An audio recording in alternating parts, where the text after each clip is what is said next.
네, 안녕하세요. 감성대디입니다. 즐거운 훈이님의 댓글입니다. 네, 안녕하세요. 저는 부산에 살고 있는 30대 초반 직장인입니다. 전 나이를 조금씩 먹으면서 사회 경험이 많아지면서 각종 인간관계 처세술은 더 이상 문제가 없을 정도로 좋아졌는데요. 자, 문제는 저의 내면의 고통 때문에 너무나 힘이 듭니다. 저 초등학교 때 서울에서 부산으로 전학 왔는데 그때부터 또래들의 집단적 괴롭힘과 왕따로 많은 고통을 받았고 중학교, 고등학교에 가서도 학교폭력 때문에 너무나 큰 상처가 남아있어요. 그래서 그런지 아무 일도 없는 날에도 갑자기 확 몸속에 화가 치밀었다가 갑자기 예전 어렸을 때 괴롭힘 당했을 때 고통이 확 몸을 휘감아서 운 적도 있습니다. 나이가 30 넘어서 이런다는 게 참 부끄럽지만 사실입니다. 그래서 작년에는 정신과에 가서 상담도 받고 치료도 해보았지만 뭐랄까 의사분의 너무나 형식적인 질문들과 여러 가지 테스트를 통해서 통계학적인 결과가 나왔고 당신은 이러이러하니 이렇게 하면 됩니다 하면서 약물까지 처방해 주었지만 전혀 나아지는 게 없어서 실망만 했고요. 대디님에게 해결 방안을 바라는 건 아니고 너무나 답답한 마음에 혹시나 다른 분들의 댓글을 통해서도 공감이나 위로를 받을 수 있을까 해서 댓글 남겨봤습니다. 제가 정신학적으로 공부를 한 사람이 아니기 때문에 감히 제가 훈이님에게 뭐 해결 방안이나 아니면 뭐 조언을 해드릴 입장은 아니지만 하지만 제가 훈이 씨의 댓글을 보면서 제가 어렸을 때 비슷한 경험으로 아팠던 기억이 떠올랐고 그러니까 나름대로 좋게 해결을 한 경험이 있기 때문에 제가 지금부터 그 얘기를 해드릴게요. 자, 참고로 오늘의 이야기를 하면서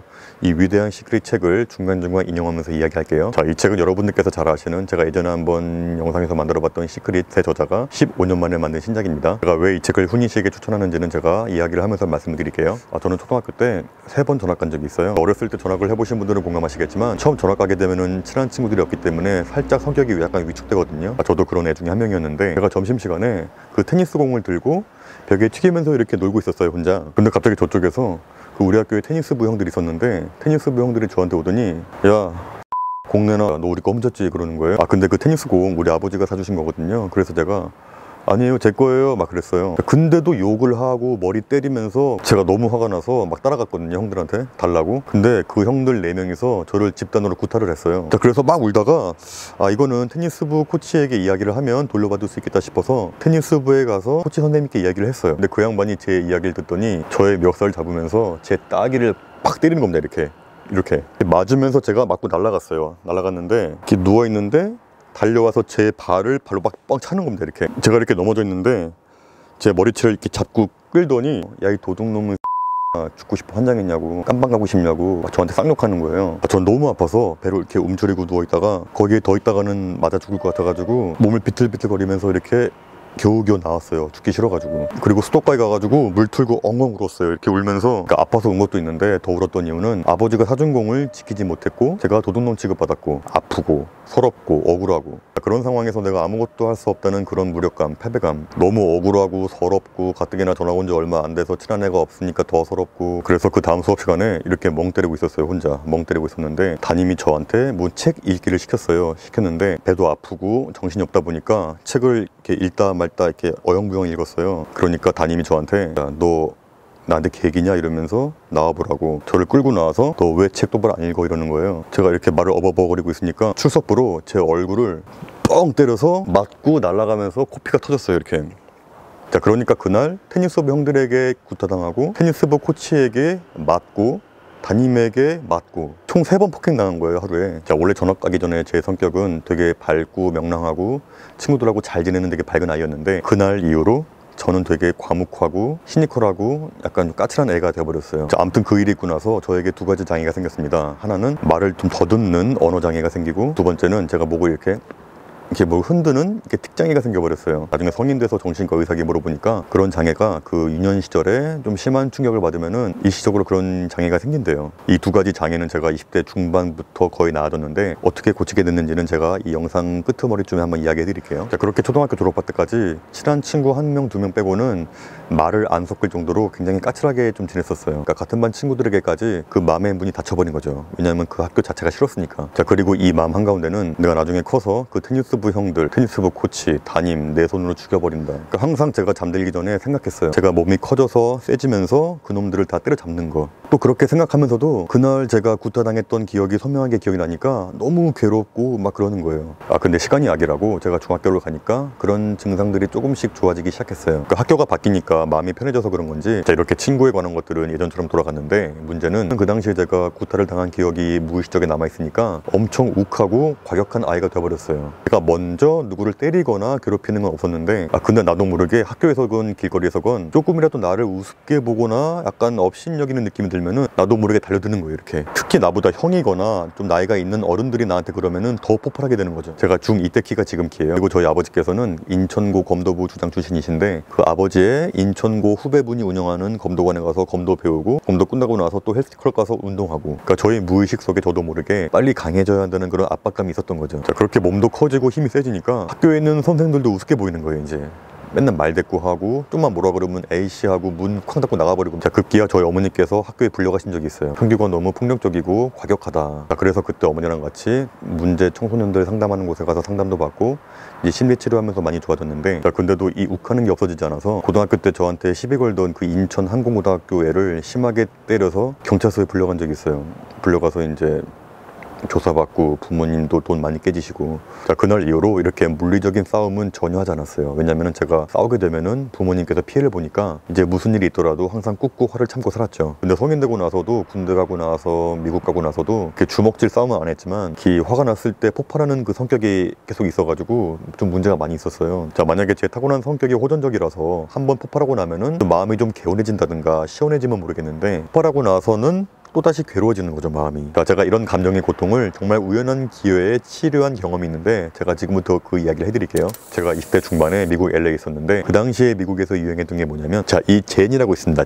젠이 뭐냐면 미국에 있는 불교 사찰을 젠이라고 하는데, 자, 여기에서 미국인들이 모여서 명상하고 불교의 가르침을 받으면서 정신을 치유하는 그런 프로그램이 한창 유행한 적이 있어요. 그 헐리우드 배우들도 되게 많이 했었는데 우연히 그 리틀 도쿄에 있는 일본 젠 센터에서 그 불교 치료 프로그램이 있다는 것을 알게 되었어요. 자, 그때만 해도 제가 무슨 마음의 평화를 얻기 위해서 아니면 제 마음의 고통을 없애기 위해서 간 게 아니라 그냥 가벼운 마음으로 편하게 한번 가본 거였어요. 아무 생각 없이 갔더니 백인 할아버지, 흑인 아줌마, 뭐 멕시칸 청년, 이렇게 다양한 사람들이 모여서 10명이 한 조가 돼서 흰 옷으로 갈아입고 이제 이렇게 삥 둘러 앉으니까 저쪽에서 일본 스님이 걸어오시는데 좀 분위기가 굉장히 묘했어요. 그분이 강해 보이면서도 온화하고 부드러워 보이면서 자비해 보이는, 쭉 돌아가면서 자기소개하면서 여기에 왜 오게 됐고 이렇게 한 바퀴 삥 돌게 되었어요. 삥 돌게 된 다음에 그 일본 스님이 맨 처음으로 제 앞으로 이렇게 왔어요. 저를 이렇게 눈을 보면서 그분이 서툰 영어로 Hey, where are you from? 이러는 거예요. 그래서 제가 I'm from South Korea 이랬죠. 그리고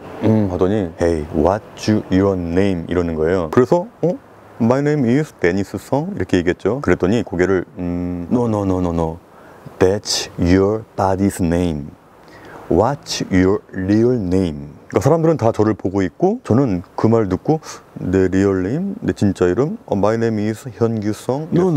That's your Korea's name.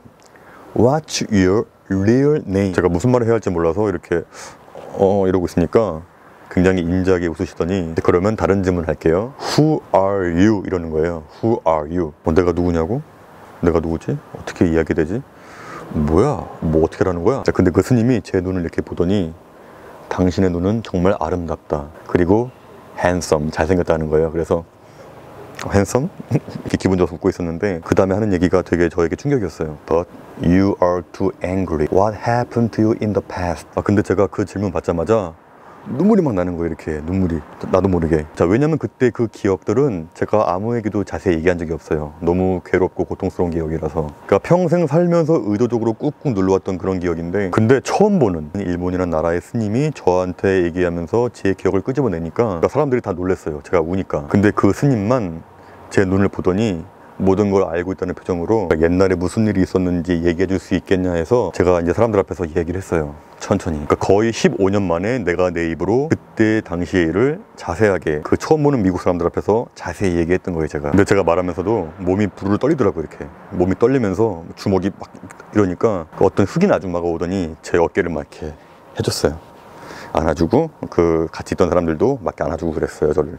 그때만큼은 제가 20대 중반이 아니라 초등학교 4학년 때로 돌아가서 그 어린이가 어른들에게 위로를 받는 그런 느낌이 들었어요. 자, 그리고 나서 그 스님이 질문하는 게 당신은 지금 어디 있냐 그러는 거예요, 저한테. Here. 자, 그리고 여기에 지금 누구와 함께 있느냐?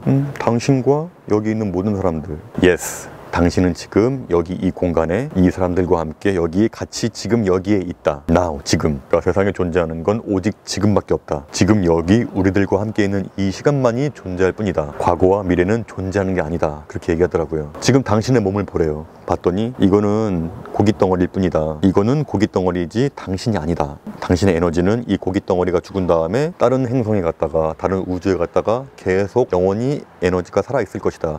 그런 얘기를 하더라고요. 자, 그리고 제가 정말 평생 잊지 못할 이 한마디를 해줬어요. Suffering is not holding you.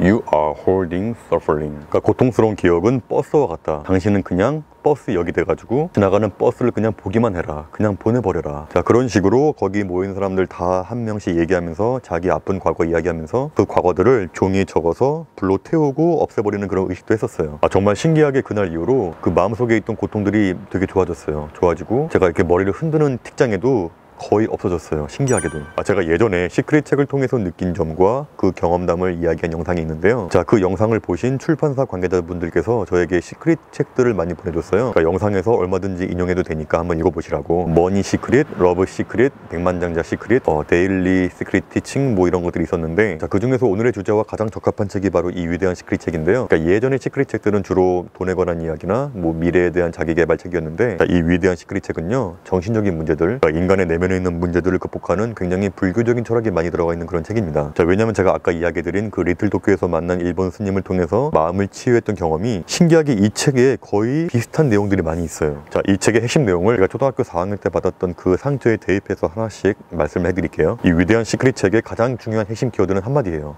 바로 알아차림. 이 알아차림, 이 한마디만 기억하시면요, 이 책은 다 이해할 수 있어요. 자, 이게 무슨 말이냐? 그 사람이 살다 보면은 그 부정적인 감정들이 올 때가 있잖아요. 예를 들면 제가 초등학교 4학년 때 겪었던 그런 아픔적인 기억, 남자친구에게 배신당한 그런 상처도 있고, 아니면 사기를 당해서 그런 분노의 상처도 있을 거 아니에요. 자, 이 모든 부정적인 감정들이 올 때 그 감정들을 저항하지 말고 있는 그대로 받아들이라는 이야기예요. 그 부정적인 감정이 왔을 때 그 감정 자체를 알고 있으라는 얘기입니다. 왔어? 응? 놀다 가. 잘 가. 제가 리틀 도쿄에 있는 그 젠에서 일본 스님에게 그동안 제가 꾹꾹 눌러왔던 상처를 끄집어낸 거랑 똑같은 이치죠. 자, 그리고 이 책 108페이지에 이런 말이 있습니다. 부정적 성향을 없애는 가장 강력한 방법은 마음이 곧 내가 아님을 인식하는 것이다. 달라붙을 대상이 없어진 부정적 성향은 스스로 녹아 없어질 것이다. 그때 그 일본 스님이 저한테 한 얘기 있죠. 고통스러운 기억은 버스와 같다. 당신은 그냥 버스 역이 돼서 그 버스를 그냥 가는 걸 바라보고만 있어라. 정말 신기하게 이 책에 그 내용이 그대로 있어요. 생각과 감정은 역에 도착했다가 다시 출발하는 기차와 같다고 생각해라. 그 기차의 승객이 되지 말고 역이 되어라. 저는 이 부분에서 어떻게 이렇게 동양 철학인 불교와 서양 책인 시크릿 책이 어떻게 이렇게 맞는 부분이 있을까 되게 신기하더라고요. 그러면서 진리라는 게 이 동서고금막론하고 다 비슷한 면이 있구나라고 느꼈어요. 자, 그리고 또 하나 있어요. 부정적인 감정은 실제하는 게 아니라 당신 마음 안에 있을 뿐이다.